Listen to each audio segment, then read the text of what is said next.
You're listening to a Keokuk Area History Syndicate production. Good morning. Today is September 19th, 2024. It is 9:15, and I am sitting here with some of Keokuk's finest. We have Mr. Roger Tuttle, Janet Fife-LaFrenz, Jane Abell, and Dorthy Cackley. And all of these people were teachers during the Iowa teacher strike, which, if I can recall correctly, is the only strike that's been had in the state of Iowa. And so they are going to share with us their experiences and the community's response and how that was for them. Thank you so much for being here. I appreciate it. Thank you for having us. Yes. Absolutely. So if you wouldn't mind just going around saying your name and what you taught and for how long you taught. My name is Roger Tuttle. I taught vocal music in the Keokuk district for a period of about 20 years. Part of it was in the old middle school down in Main Street, and the rest of it was at senior high school. Janet Fife-LaFrenz, and I taught school beginning in Keokuk in 1966 in the same classroom that I did my student teaching. And I remained in the first grade classroom and then transferred to Torrance later for a total of 39 years in first grade. I'm Jane Abell, and I started at the old Keokuk Junior High in the fall of 1969. I was employed as a part-time communications teacher. That meant teaching a speech class to 8th graders, which was required at the time. And I was there for 30 years, saw a lot of changes, and my colleague will be talking to you next. Dorthy Cackley. I also taught at Keokuk Junior High School between 14th and 15th on Main Street. I taught my first year of school in Fort Madison, Iowa, the fall of 1967. I taught school for 6 months before turning 21. In the spring of 68, there were some people who interviewed me from the junior high school. They were beginning a program called School Within a School, where the purpose being a federal program, they could hire an intern teacher because I was so young and because I looked like one of the students at that time. They thought I would be a fit for the position. My major was science, so I was hired to teach 7th grade science at the time. I taught till the spring of 72, so that was 4 years within the district. Then I substitute taught while my sons were growing up and regained a position back full-time the year of 1990 and taught through the spring of 2002 for a total of 34 years in Keokuk and 1 year in Fort Madison. Some of the years I branched out from 7th grade and taught basically at all 3 levels: 6th grade science, 7th grade science, and 8th grade science. Would you mind telling me, as you can recall, what was the culture like in Keokuk Community School District leading up to the strike? What were some issues that maybe led to the strike? How was the support network from administration to faculty? If you could just share your thoughts about what teaching was like when you first began.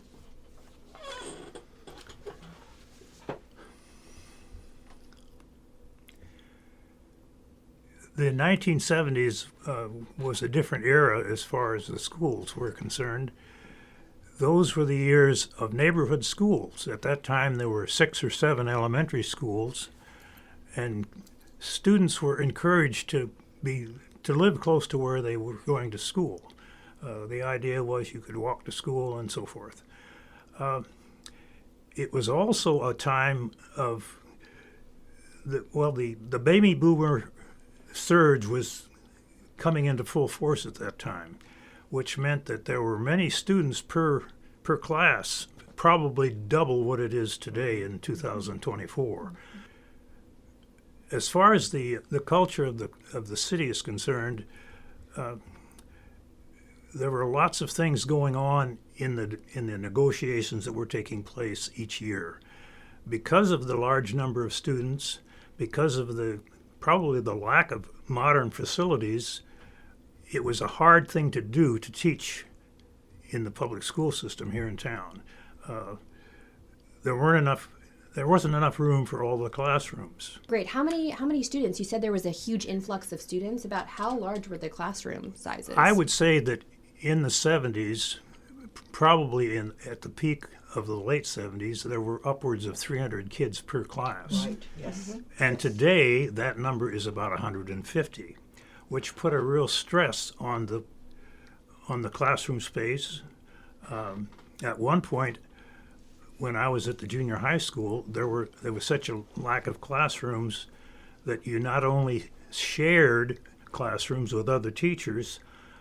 A couple of years, I taught in a teacher break room, probably 12 to 15 feet wide and maybe 25, 30 feet long. How many students were in that room with you? A classroom of 20, 25 students. Wow. The number of kids was way beyond the capacity of the schoolrooms in the district-wide. Now, there were some exceptions. That was still neighborhood school business. So at that point, some schools were not affected as much as, I think the junior high may have been the worst problem Yes. of all at that point. Mm-hmm. Yeah. Does anybody want to add anything? Well, during that period of time, I can recall classrooms of almost 45 teaching first graders. And you have to reflect back on, this was the era before women were really encouraged to wear slacks. We were to wear dresses and dress appropriately. And we had no teacher aide to assist you with these students, and you'd have many with discipline problems. And I can recall many a day that I would be sitting on the floor with a dress, one leg wrapped around one kid, another leg wrapped around another one.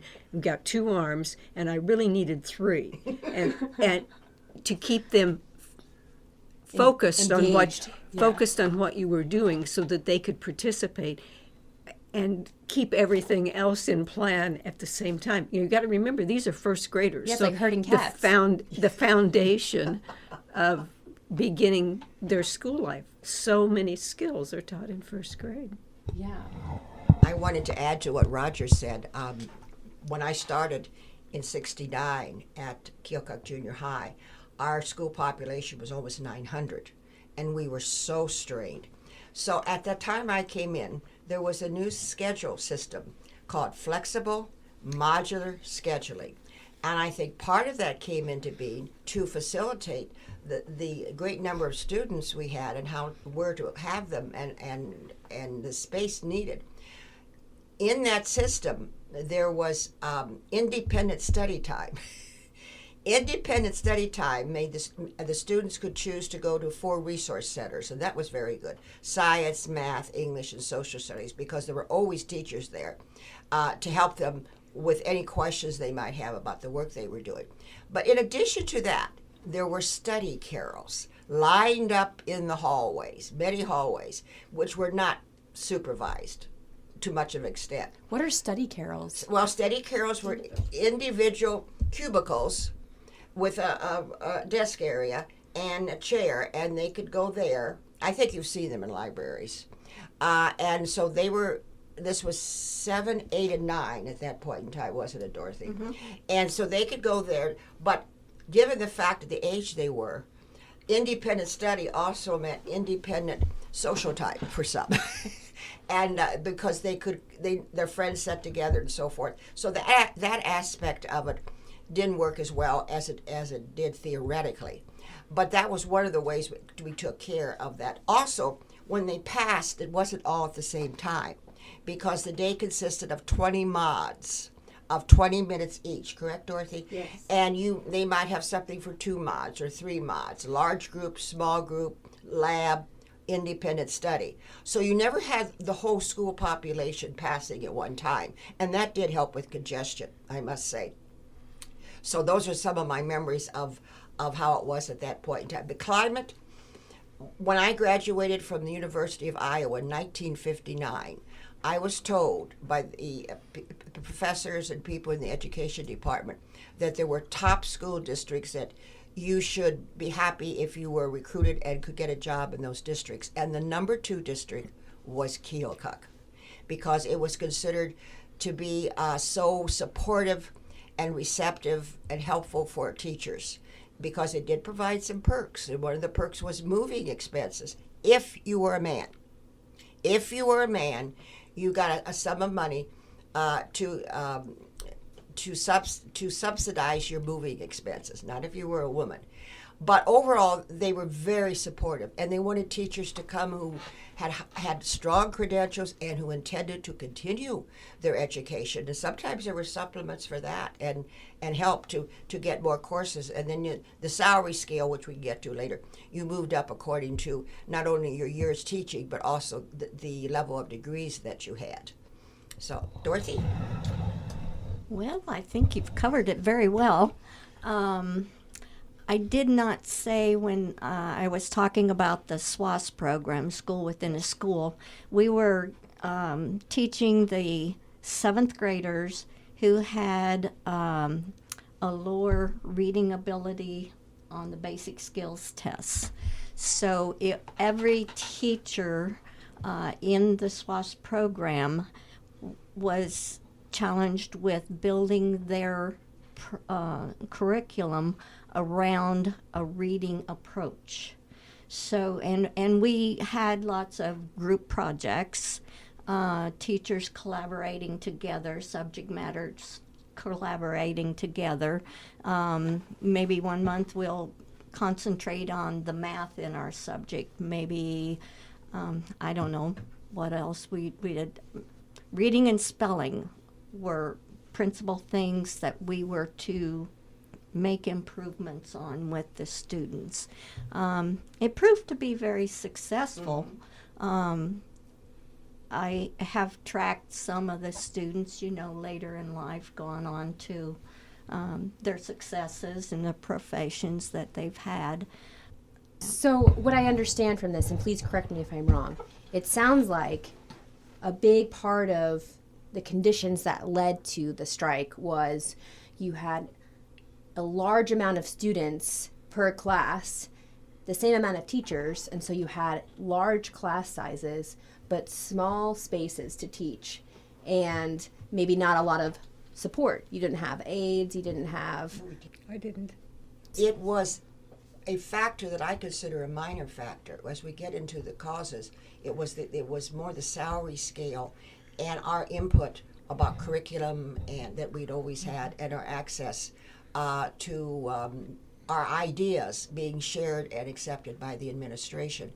Yes, crowded conditions were a factor, but I don't consider it a major factor. It was more of the listening. Dorothy?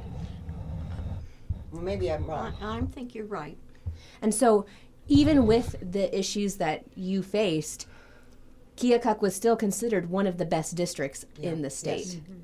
So let's talk about salary, and let's start with Dorothy, if you don't mind. Could you talk to us about what salary was during that time for a teacher? Well, in the fall of '67, this again was at Fort Madison, which was somewhat lower than Keokuk, but not that much. I taught my first school year for $5,650. The whole year? The whole year's salary was $5,650. Yes. I cannot actually guarantee what my salary was for the time I moved here, but I'm going to say it maybe went up to in the 6,000s somewhere. Is that a living wage during that time? Well, during that time. I was lucky enough to find an apartment, and this goes a little bit to the social part of the town. I was told when I moved here that I should find my living quarters on the north side of Main Street. I was told I should not live on the south side of Main Street. Well, it's true. Oh, I believe you. It's just a little bit of a shock. No, I believe you, Dorothy. And they didn't know me because that was a red flag, and I like to do my thing. So I found a nice apartment on the south side of Main Street, 724 Bank Street. It's still an apartment house to this day. And the fee, if you will, my rent fee was $20 a week. And I could pay it any portion of the week. We received our checks every 2 weeks, right? No, we got Month. What was a it? monthly. Yes. Okay, monthly check, and I could either pay for the whole month or I could distribute it out according to my needs. But that, I think that has an effect. It shows that at that time, I think, we had two schools, two elementaries, Jefferson and Lincoln, on this side of, on that side of Main Street. The Wells Carey. Oh, Wells Carey is two. That's three. Yeah. So there were three. And the kids walked to school, which was the convenience of the neighborhood schools. But as far as salary increases, I went most of the time on the basic Bachelor of Science degree. I did not pursue a master's degree, so I was usually at just The same level. Huh? same level most of the time. I had to do periodic renewals of the certificate, so you had to earn X number of hours in order to keep your certificate renewed. Renewals were every 5 years, weren't they? And that's basically my way through. By the time I got through 34 years in the district, I had made it up past BA plus 15, but there wasn't another marker there before you got your master's degree. So I did question what Dorothy said. You learn every day, and this was a piece of information I never realized, that you were encouraged to get an apartment on one side of Main Street rather than the other. Right. And I find that it's a small tidbit, but it's very revealing about the times. When I was looking for a position in Keokuk when I was married in 1960, my father-in-law talked to the then superintendent, who I cannot remember what his name was, and said, I have a daughter-in-law who's moving to Keokuk. She's an English major. Do you have any positions open? The superintendent said, well, yes, we do. But I never employ young married women, if I can help it, because they always get pregnant. And, of course, in those days, it was unseemly to appear pregnant in classroom, and if you were, you probably had to resign about when you began to show about the 4th or 5th month. So wait, just a quick question. Why would they encourage you to live north on Main Street, the north side? That's good.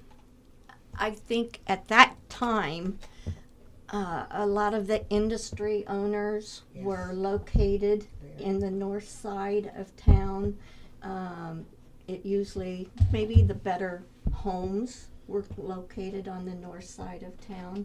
Not to say there weren't nice ones on the south side, but that was just the stigma of the time. Yeah, understood. Stigma of the time. Yeah. That's the only That's way the I way can putting it. explain it. Thank you. Do you want to add anything? I can also move to another question if you want. I'm going to add something to what Jane said regarding pregnancy. Yeah. Okay. I was in my third year of teaching, maybe, and I was asked by the principal to not come back on Monday morning because I was pregnant, and that was unheard of. You couldn't do it. So I went without a salary until after she was born. Couldn't be seen. Do you you're remember not- the year? 1968 was the year my daughter was born. And 5 months without a salary when you're a beginning teacher is a lot of money. And it wasn't that I had not been married long enough. I certainly had been married long enough, because that was the era, where if you got married, you got another deferment and you didn't have to go to the Vietnam War. That's right. And then if you had a child, you got another deferment that kind of secured your position so you wouldn't have to go into the military. Yeah. Roger, as a man, was your experience a little bit different in terms of salary, or did they pay for your moving expenses? What was that like for you?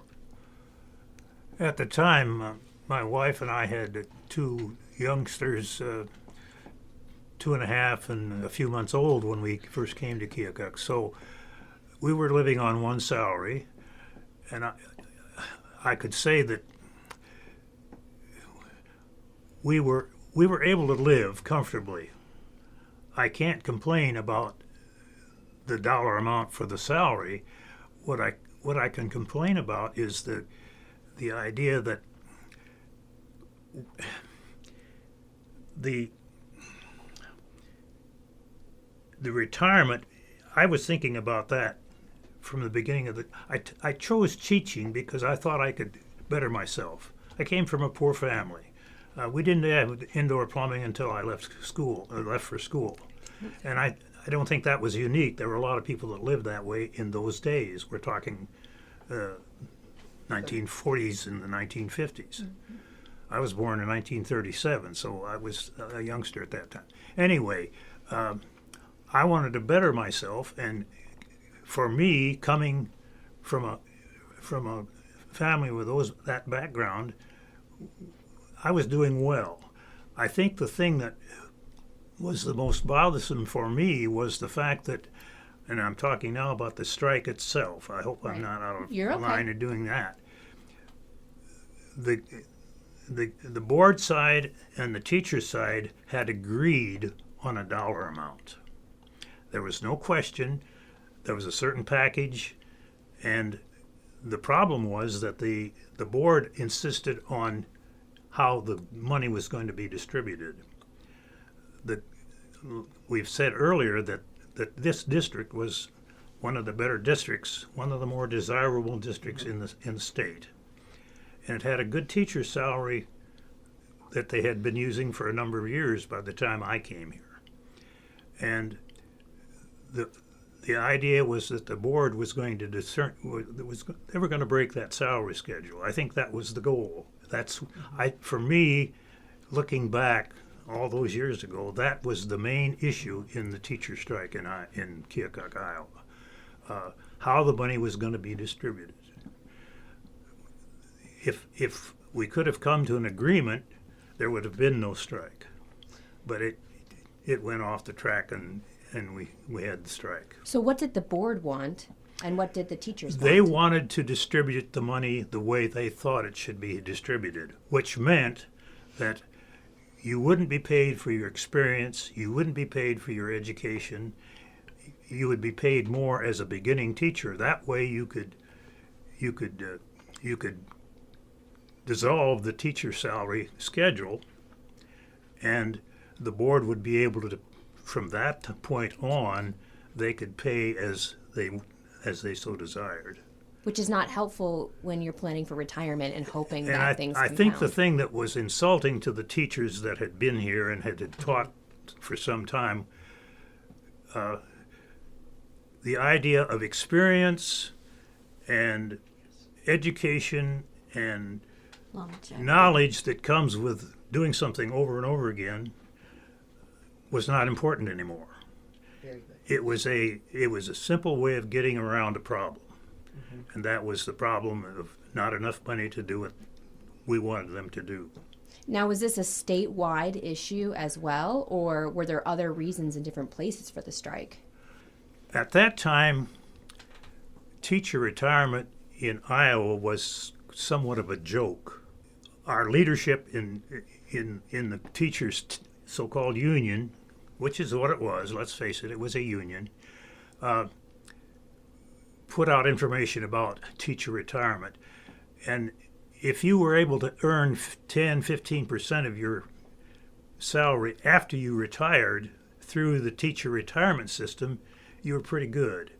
And as a group, teacher retirement was somewhat of a joke compared to other professions which required a college degree.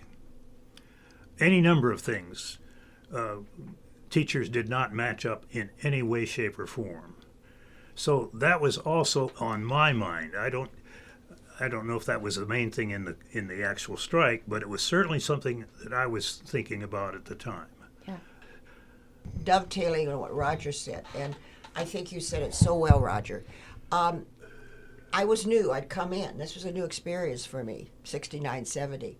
And I can remember the experienced advanced teachers who everyone had in school and respected and were higher on the salary schedule.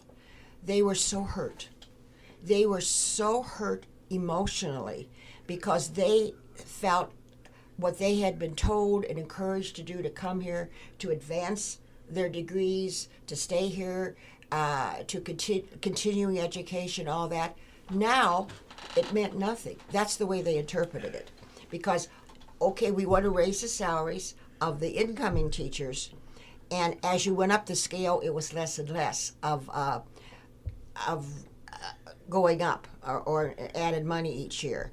So the teachers who had come here believing one philosophy from the Keokuk School District all at once found that it had changed completely. And it was so hurtful. I remember sitting with some of these older teachers, and it gave me a real understanding that this was far beyond money. They felt betrayed. I was going to say, as all of you were very young during this time, as a 21-year-old once myself, I tended to be impulsive and maybe not thinking about retirement like you were. And so I don't know if I would have had the vision to see that's a problem. I would have said, oh, I'm going to make more money as an incoming teacher. Were you able to just see that based on your peers and your colleagues, that they were hurt by that? Or were there other things that were on your mind as well that led to dissatisfaction and participating in the strike? Well, I think that in my case, there were other things. I was not interested particularly in retirement because I had no other skill other than that of being an educator. And so I was content with where I was. What led me to change course maybe differently than my colleagues here is the fact that during this era, my husband chose to go off on his own and do what he wanted to do, which led to a divorce, which meant that I was then a single parent. So I looked at that salary schedule in a little different vein. If I got 15 extra hours, I moved up a step. If I got my BA, there was another step. If I got my BA plus 30, there was another step. Then if I got a master's degree, there was another step. And all of those steps led to my salary being increased substantially from where it had been, with the understanding as I looked at my 8-year-old daughter saying, this is all Mom makes. We've got to make sure that we can get a little bit more money in so we can have a little bit more in life. And I think that it must have stuck. She did well. Oh, something we forgot to mention was merit pay. That's what I was thinking. Merit, and I'll let Dorothy add to this. That was a factor. It was the building administrators who made the decision as to who received merit pay or not. And I can't remember if there was a particular protocol or not. But believe me, it was very arbitrary, depending who your building principal was and what his relationship may or may not have been with you as a teacher. So if you received merit pay, I believe that was $1,500 additional a year. And that was That's a lot. Yeah, at that point, that was in existence for a number of years. And but the way the decision was made about who received it was always suspect and Based upon your value. Yes, based upon your value. Dorothy, add to that. Yeah. Each year you underwent an evaluation where they came and observed you in the classroom, and plus there are other observations just in the hallways, etc. But and then you had a conference with your principal regarding that evaluation. And my first one kind of blew my mind because being a new teacher to the district, a new whole situation, a new way of teaching, I was accustomed to coming way before you were expected to be in the building, and I usually left way after you were expected or could leave the building. And my first evaluation did not reflect what I felt like the effort that I'd been putting into the job, I guess. And I literally made a protest about it. And not only did I make a protest about it, I thought, well, why do I bother making all this other effort if it's not going to make a difference in how they perceive me? Mm-hmm. So I let down my guard.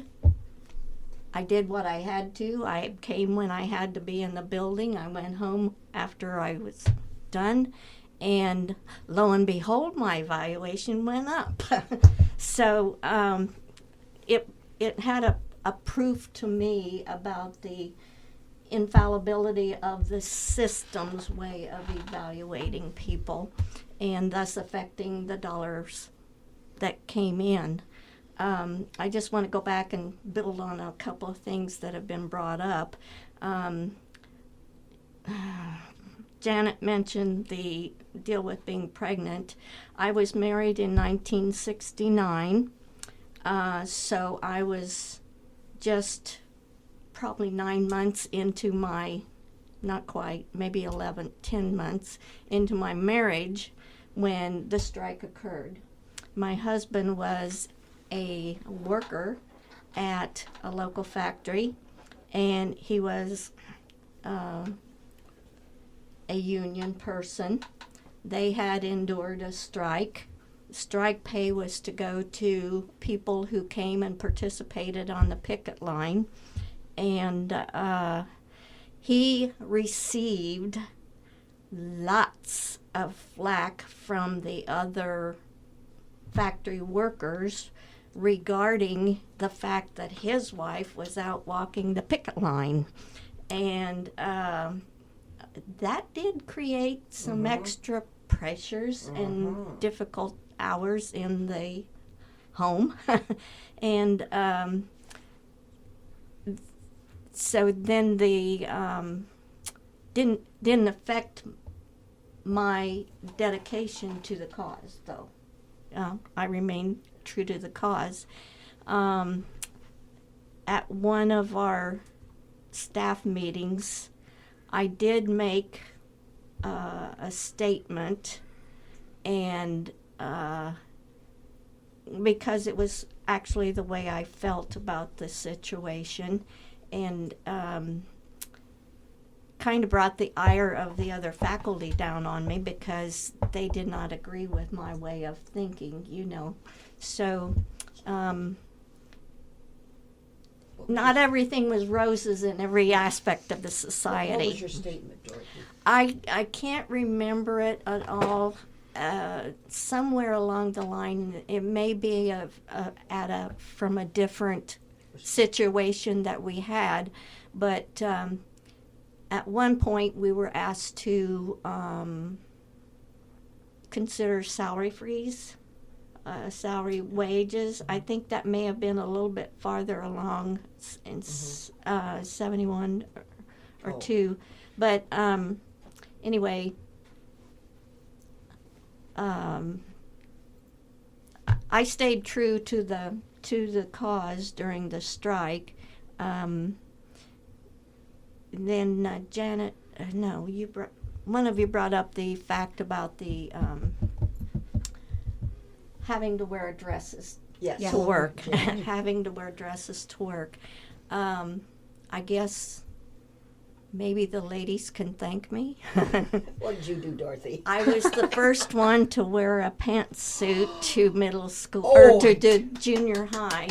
It was a very light blue pantsuit, and by the end of the week, there were lots of pantsuits. The ladies had them to wear outside of the school building, but by the end of the week there were a lot more pantsuits, and I think the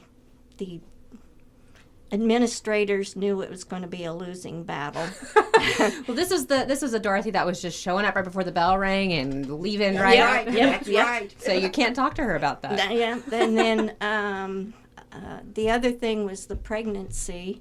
I became pregnant in 1971. Again, I was at the junior high school, and not one word was ever said to me about that.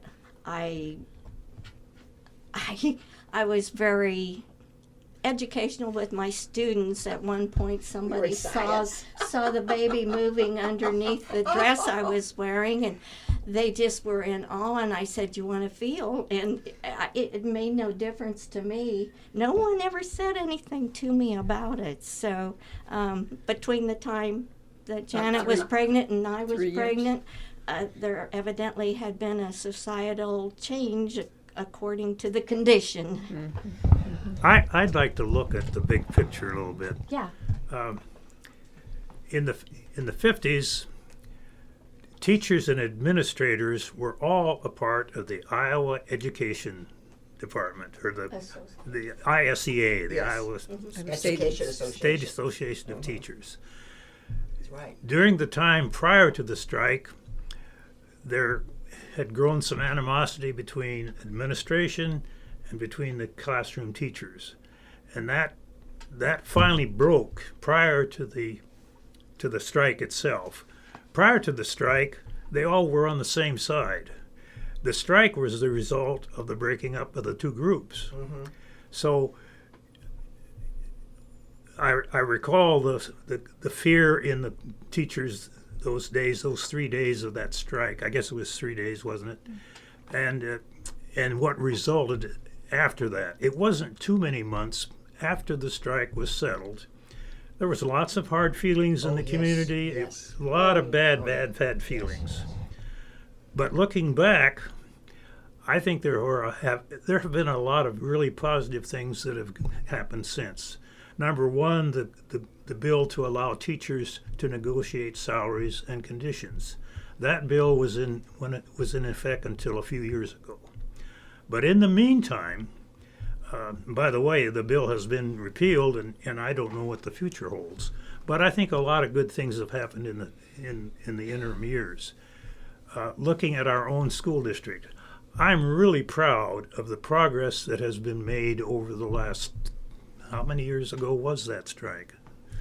1970s, so it's been 50 So we're talking years. 50 years. Yes. We now have one of the. I'm really proud of our school district. The buildings are up to date. They're modern. We have a new George Washington school. We have a Hawthorne school that's been added on time after time, and I think it's adequate for the number of students we have in our school district in the building. We have a new middle school. We have a high school that's adequate for the needs. I remember when our daughter was in the Little Feathers in the 80s, they didn't have any place to do their routines. The band and the choir shared a classroom and so forth.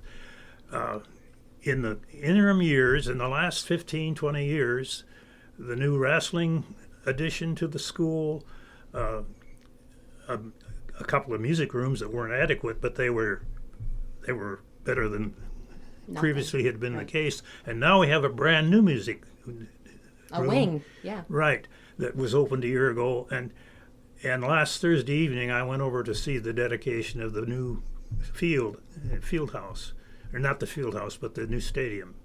And then I was really proud to be a part of that all. So it feels like that things have shifted where people are listening. Administration I is think listening. our school district is in pretty good shape now, Yeah.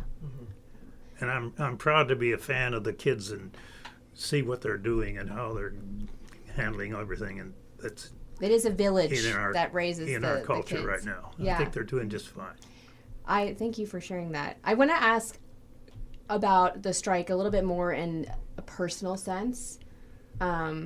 I want to know your experiences that you all had during the strike. If there's something that really stands out, maybe a personal experience with someone or just how that impacted you. Dorthy, you talked a little bit about how your husband had pressure from work. If I would just love to know some personal anecdotes of what that was like facing in the community, within your home, in the school hallways, how during the strike, what was that like? Well, I recall a number of incidents. I had just gotten back into teaching. I was raising my small children. So when I went back in 1969, I was a newcomer in that respect. And when this was coming down and we were going to have to make a decision about the strike, there were people from the state, and there might have been some federal people that came in as advisors and so forth. One thing I remember, the day we took the strike vote, it was in our junior high auditorium. And I called my husband, who was in management with a local industry, had always been in management. So he was on the other side of the table when it came to bargaining with people. And I said, I'm not sure what I'm going to do. Help me here. And bless my husband, Chuck, he said, you do what you believe you have to do, need to do, and I will support you. And I really appreciated that, and he did. But when we took the strike vote, I thought it was going to be a paper vote, a private, and it wasn't. It was a standing vote. So everyone in that auditorium saw how we were voting. You stood to vote to go on strike, and if you did not want to do that, you remained seated. So everyone knew how you voted. I think that added pressure. If it had been a paper and pen private vote, it still would have been a strike vote, but maybe not by that number. That was a little intimidating. And it wasn't unanimous, the vote to go on strike? No, but I can't remember but it was fairly overwhelming, like 80% or 80% along there. Then I wasn't on the picket line, but I was answering the phone at headquarters. And that was a revelation because we got some very abusive phone calls that I wasn't used to handling, people calling in and cursing at me and swearing and telling me how awful we teachers were. We were all going to hell and other comments like that. So that was an emotional experience. And then we were at a social gathering where someone came up and confronted Ray Gakey, who was at the college, but then he had been a former KEA president, and asking him, well, what are the real issues? And as Ray explained the issues, which Roger referred to earlier, this person became increasingly distraught and angry, and then said some words to Ray and I, which I will not repeat in this interview. And it was a realization of how divided we were and what an emotional issue it was. And people that you thought might support you did not. And getting back to what Dorthy said, I find it interesting. We would have expected anyone who was in a union to have supported us, but they didn't necessarily. And we can analyze that on another level. So you got support. You did have support in some areas where you thought you should have support. But I think I was taken back as a younger, newer teacher in the system at the remarks, and I'm not saying we were exemplary on our part. I know there were teachers who made remarks and carried some signs that were inappropriate, but it was a very volatile time, as a strike always is. But you do remember those personal, emotional times, and they're forever stamped in my memory. Or Dorthy, okay. Well, I'm just sitting here reflecting back. I had been in the teaching profession since 66, and this was 70. So that's 4 years. And coming from Western Iowa, where there are no unions, because there are no industries, it's all farmers, the pressure I would get from my parents, which basically said, well, you can't do that. You're a teacher. You have to do what we say to do. And I said, I don't think so. You just don't understand, where we are. So my husband had a brother who'd been in the military, and his military buddy was from Keokuk. And so he said to us, take your daughter to my parents, and they'll take care of her so that she's not in any harm. You felt like she was in danger. Oh, yes. Oh, yes. What had caused those? Just some comments that, we'll harm your children, or, people just make all kinds of insidious things when there's pressure on them as far as unions are concerned. And it was a new world to me, completely new world. However, 40 years later, after 39 years of teaching, on my day, Miles Brewer and I are in the Torrance gymnasium. We chose to have our retirement tea together. And this gentleman came up to me, and he put his arms around me, and he held me, and he said, I'm so sorry what I did. And this is 35 years after the event, and he was still feeling the pressure that he'd put on me needlessly. And we stood there in the middle of the gym at the Hawthorne, or at the Torrance School, and sort of cried in each other's shoulder for a while. But it was what he needed and I needed. Kind of brought closure. Yeah. So this strike was impactful for years. Yes. And it still, people are still healing from that. Absolutely. Wow. Absolutely. Yeah. I have to say that in our building, not everyone elected to go on a picket line. And they had other jobs, but there were some who elected to stay in the building. And I am just not really clear whether they went ahead and sent students to school and tried to run it on substitutes. I think they did. Volunteers from the community. Volunteers. And I can't remember all of that, but I know one of the gentlemen vividly. He was an industrial arts teacher, now deceased, but I'm not going to mention the name. But I had the utmost respect for him, for standing for his principles. Which was to not participate. Which was to not participate. And I don't recall that the rest of us who did anything to ostracize him. No, we didn't. No. He was a wonderful, kind, generous person. And that's always stuck with me. So it seems like even though tensions were so high and people were so angry, there was still room for nuance and understanding, because going and participating was something that was very personal for everyone. Yes. Yeah. I love that you're sharing these stories, because I think it really brings a personal touch to the strike in Keokuk. Yeah. We're all humans. And we all know that not everybody thinks alike.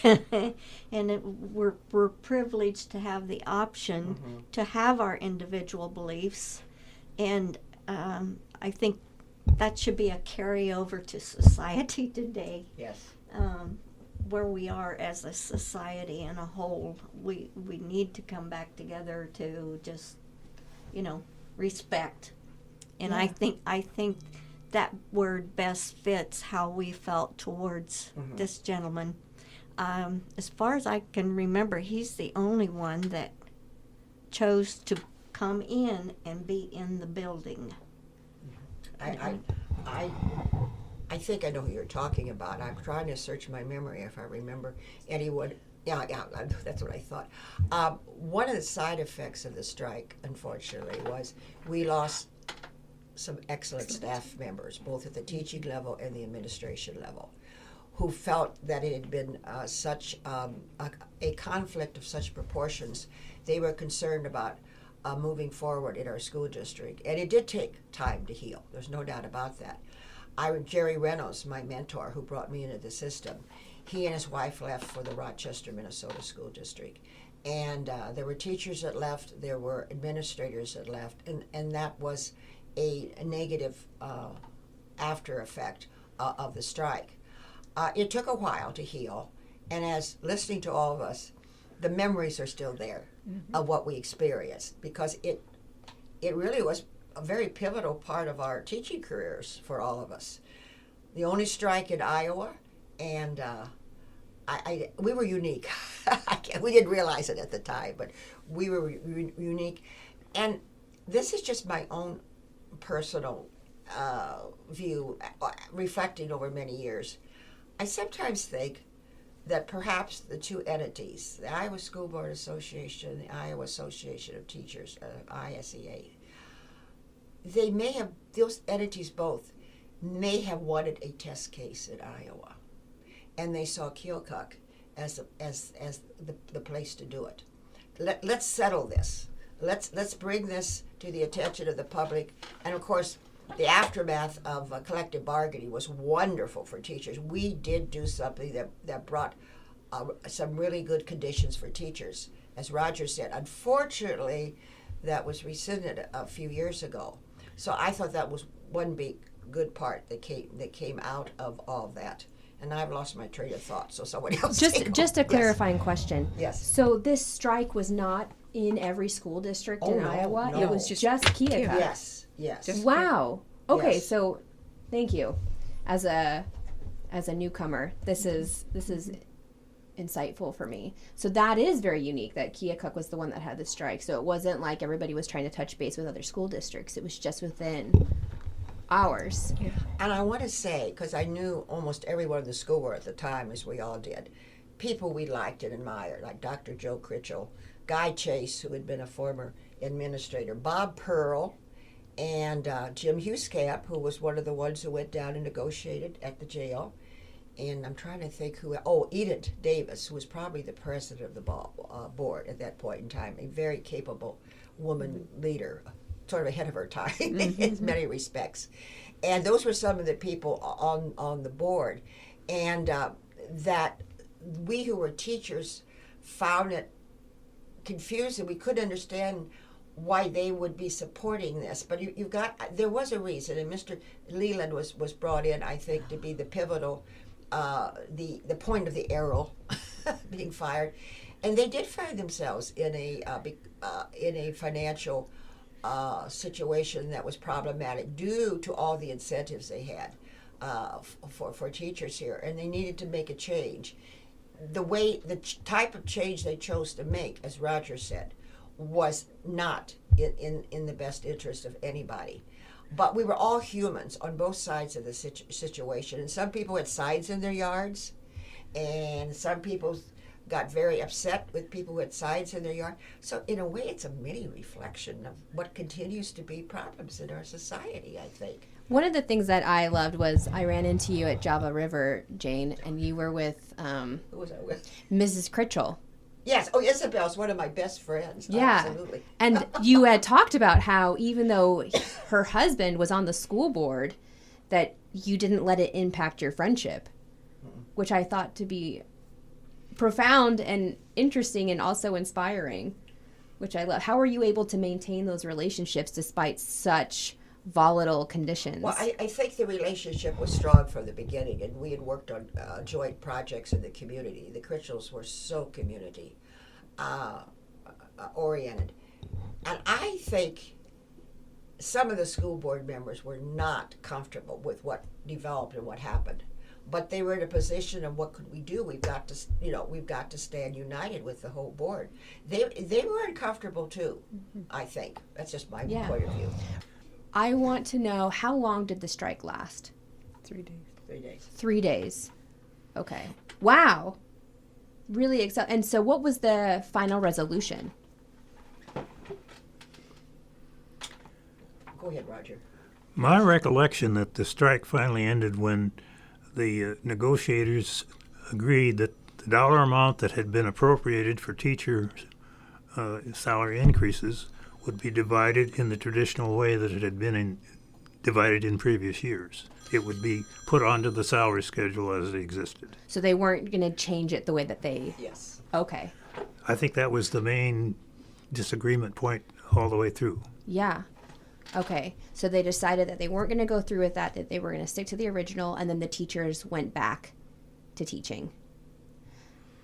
How we talked about this a little bit, about how, like, the aftermath. How long do you feel like, because we're still healing in a lot of ways, but those 3 days, and then was it just a switch and you went back to school? What was the transition back into work like? I don't recall anything different than just a regular day. You went back and you resumed where you were. You just, moved on down the street. Did the doing your students job. say anything? That's what I was trying to remember, Dorothy. My students didn't, but you have to understand. They were first grade. First graders, yeah. I can't remember, Dorothy. I have no outstanding memory of anything different. I think, in my case, I just developed the persona that this is back to business as Yes, usual. yes, And yes. It's kind of what teachers have to do. Yeah, we have to. And We've we- got a job to do, and we're here to read these pages, and we're going to discuss them or answer these questions at the end of the unit. And there may be some fringe remark made by a student, and you quell it and weave it into whatever you're doing Right, and move right. on. Yep, Yeah. yep. I think on the basis of the whole community, everyone was simply relieved that it Yes. was over and Yes. things were getting back to business as usual. I think we had I'm backing up a day or two here into it, but we all owed a huge debt of gratitude to the 4 officers who were arrested and put in jail because their call for a strike was an illegal act. And I think perhaps they might have been the ones to suffer the most. Afterward, I had no particular personal interactions with them other than as a group of faculty we applauded their efforts and so on. But those are the 4 people that we all tried to keep an ear to what was happening with and to them in their situation. And I think another part of it that was so unique was that there was an administrator among those 4, Who was the administrator? Paul Gaylord. Who became an administrator. Paul No, Gaylord was the, He was a guidance counselor at the time, and later he became the principal at Mm-hmm. junior high / middle school. And a woman, Yes, Billy Peters. Billy. I think that was particularly difficult for the board to realize that a woman had put in jail. A personal incident, well, okay, we did disobey a judge's order. We were in violation of the law, and every one of us could have lost our teaching license, as was explained to us.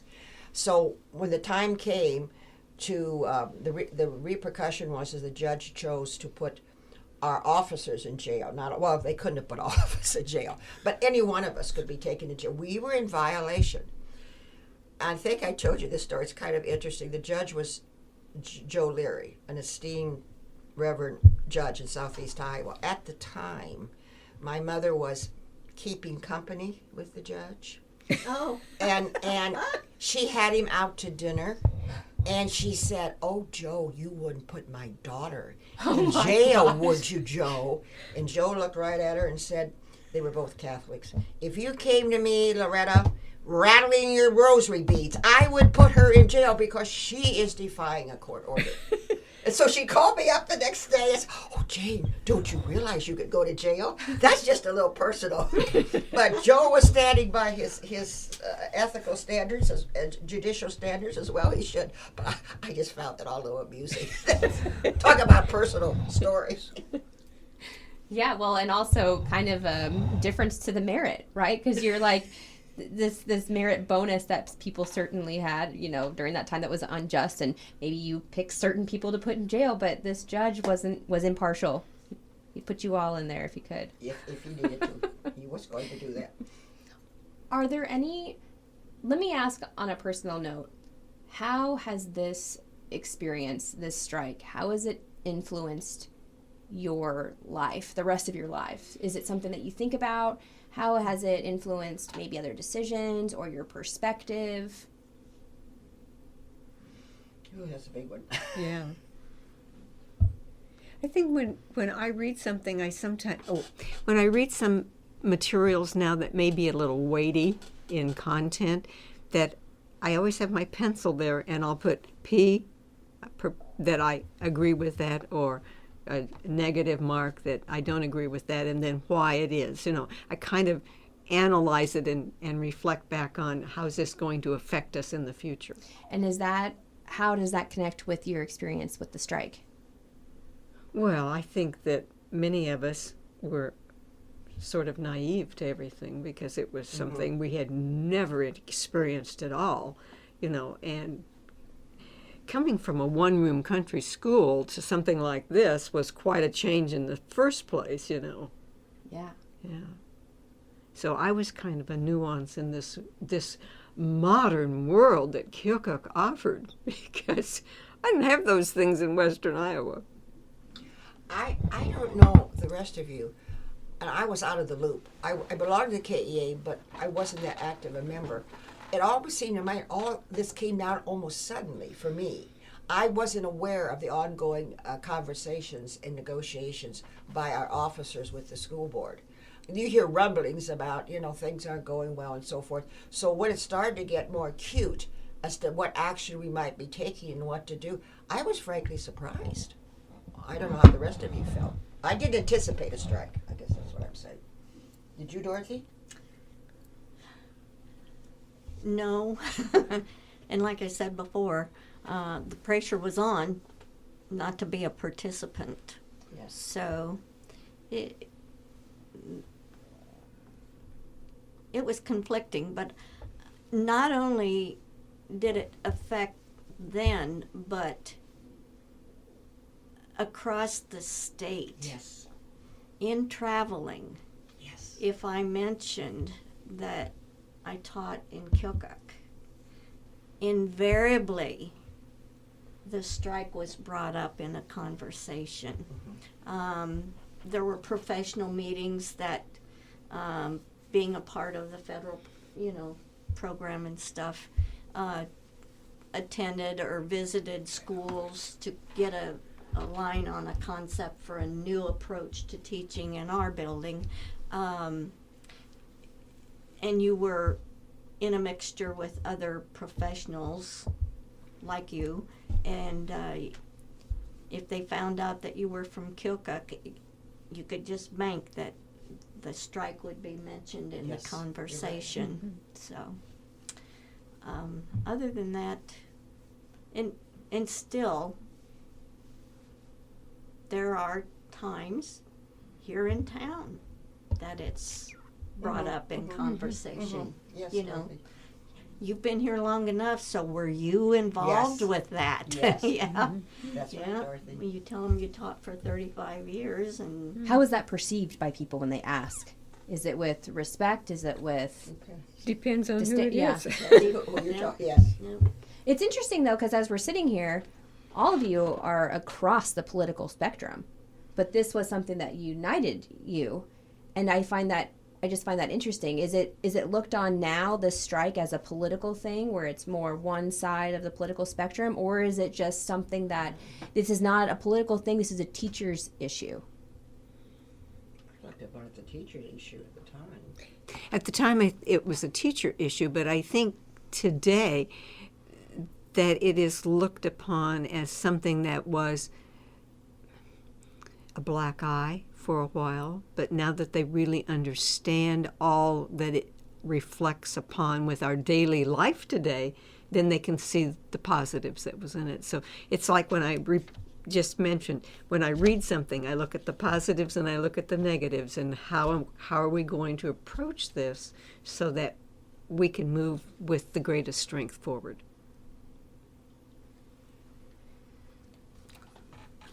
No, I talk too much. Okay. We are just nearing the end of this are there any final thoughts that you want to say? As I was looking at all of your faces, sometimes your eyes were glazed because I could see you were back in that Yes, moment. that's right. Just reflecting right there. Is there anything that I did not ask that's on your mind that you want to say?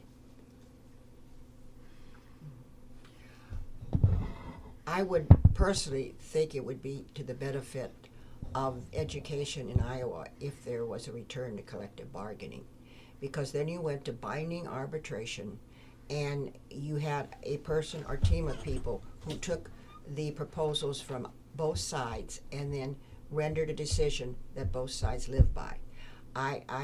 I personally think that would be advantageous, but Dorothy might see this differently. My dear Dorothy, who I admire very much. I will have to say that, in all honesty, I feel like I have grown out of a situation into another situation and beliefs. I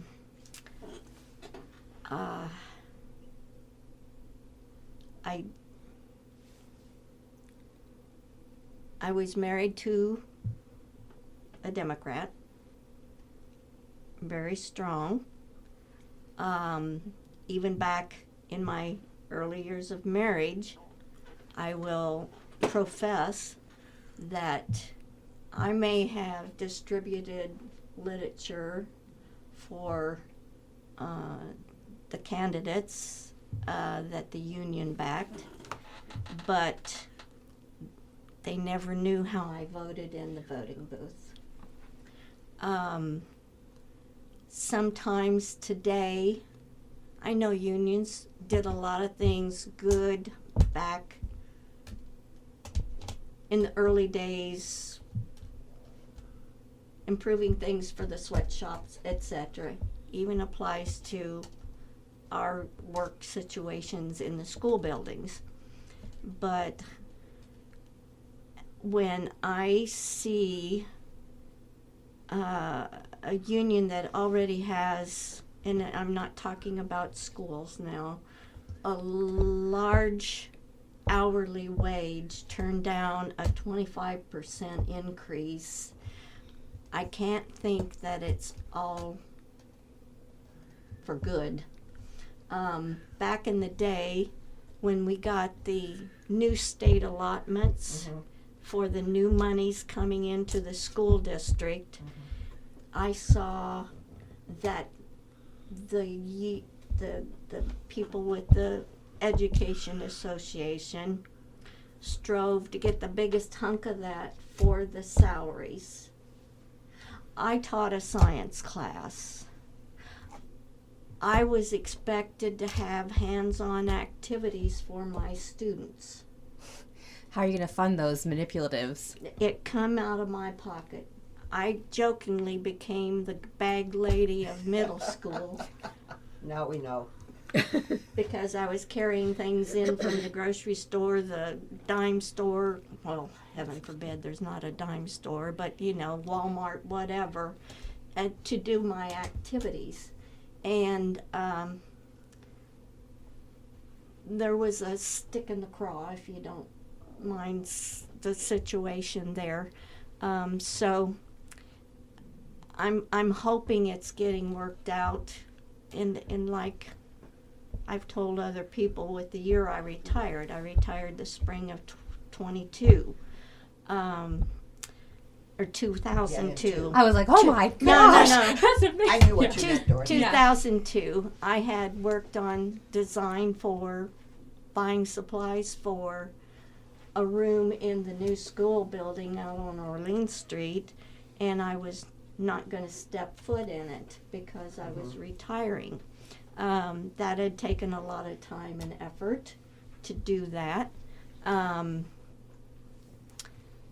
I don't begrudge it, but from what I heard, a lot of the stuff that I ordered for supplies did not come to fruition. And so that,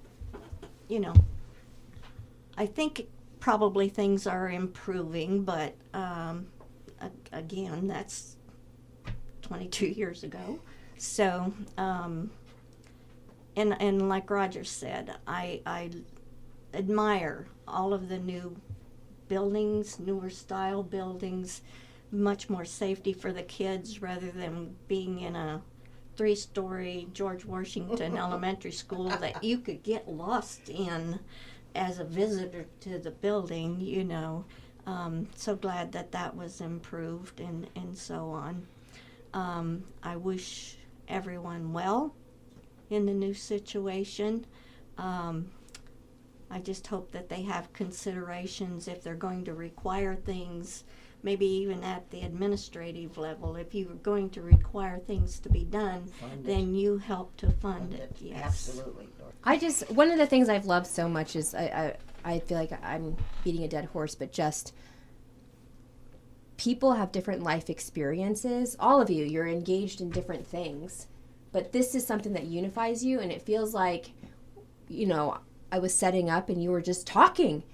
Instantly, there's still a connection because you have a shared experience that brings you together. Mm-hmm. And I think that that's a lesson that someone in my generation who wasn't there with you would do well to learn, right? Is it's not necessarily about what someone's political beliefs are or personal beliefs are, but it's about being united in an experience and being with it together and letting that unify you and just supporting each other no matter where that takes you.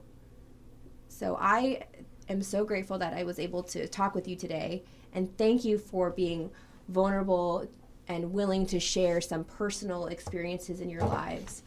I think that the community is going to benefit from it.